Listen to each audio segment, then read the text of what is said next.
I realized after a night of no sleep that I mixed up my biblical stories, which I tend to do.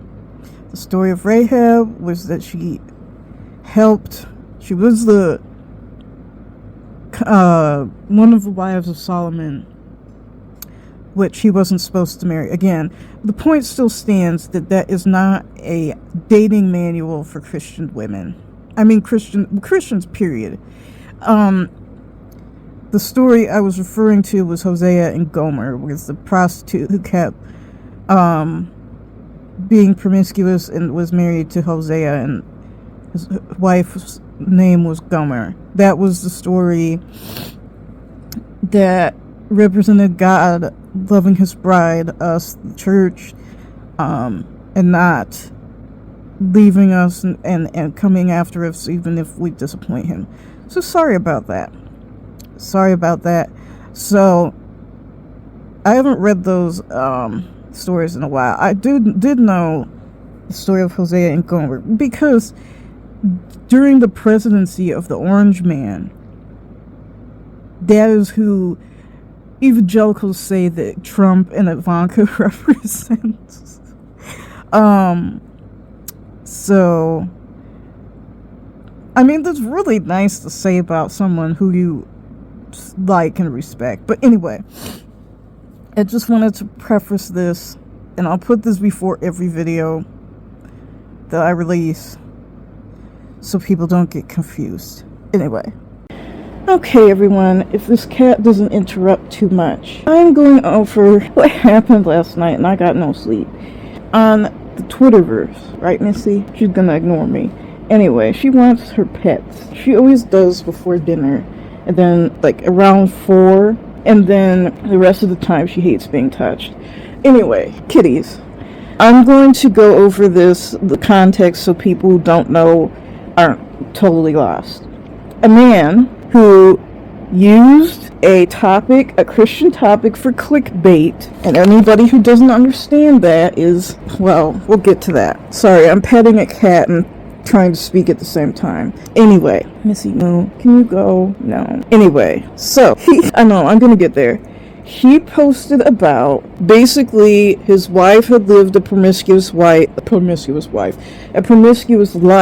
before becoming a Christian. And I really think this was being pushed. The Basham crew, Megan Basham, and that ilk has something to do with this. Missy, please don't scratch my bed. Anyway, because I kept seeing her and the man who beat his wife and was abusive to her, trying to push this and push this. So, and I have things to say about that too. That's when I knew, as Sherlock Holmes would say, the game is afoot. But anyway, I need to stop saying that. I'm sorry. The cat wants attention. At the wrong times, of course. That the man posted that his wife had lived a promiscuous life before either meeting him or things of that nature. Or either before meeting him and she became a Christian before, or something along those lines. So, what most people thought and were mischaracterized, and people bore false witness, which bearing false witness is not just lying. Like, somebody says, Gia doesn't have a cat, like a lie. Technically I don't. Technically Missy is my dad's cat, but she hangs out with me the most. Anyway, and I take care of her.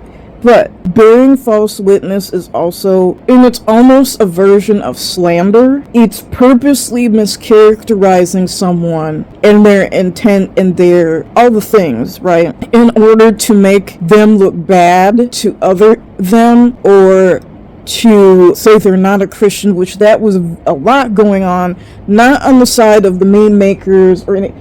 As bad as the meme makers were, which the meme makers weren't even Christian. Let's just be honest. Those were red pill dudes who saw the post, who aren't Christians, most likely.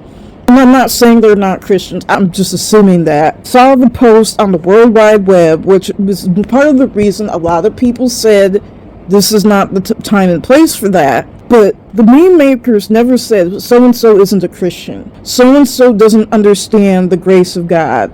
So-and-so never experienced the grace of God, which is very interesting for you to say that. That's bearing false witness. And it's bearing false witness against your brother and sister in Christ. It's always amazing the people who love, and this is why I left the church, really, and I grew up Protestant, by the way, and I'm getting more and more disgusted with it by the day. Go eat your food. My cat's getting fed. Go eat your food. She won't leave. Anyway, you can tell there's very little discernment. We can tell that by the orange man in the White House. There's very little biblical literacy. There's very little, education or intellect that goes into anything, especially if you couldn't read what was posted initially, like most people did, including the meme makers who could tell that this is for clicks and views. Like, there is no discernment. It's almost at zero. It's sad, actually. And it's more than sad, it's embarrassing. To call yourself a Christian and have very little discernment. Most people thought, like myself, whether they were Christian or not, let's just get that out there, that this is not the time and place, and this is not the way that you tell a testimony. That is what a local church is for, or like one of those Christian, not concerts, but Christian, when they have like a bunch of Christians, conference, that's the word I'm looking for.